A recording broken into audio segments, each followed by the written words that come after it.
يعني والله هذا انتحر، أقول له بجهنم بئس المصير، يذهب إلى النار. لا، مو صحيح، هذا مو صحيح.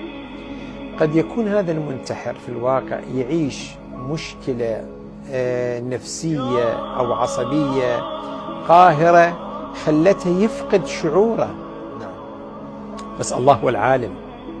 لذلك الآن لما احنا نراجع بعض الإخوان الأطباء الاختصاص في علم النفس وعلم على حال علم الطب النفسي، يقول سيدنا بعض الأحيان الإنسان يعيش حالة من الانفصام في الشخصية.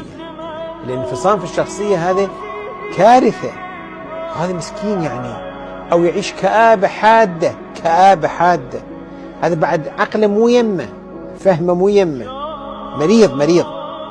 فالمريض في الواقع رب العالمين هو الذي يعلم بحاله، نحن لا ندري، وهو رب العالمين يحاسبه بحسب ماذا؟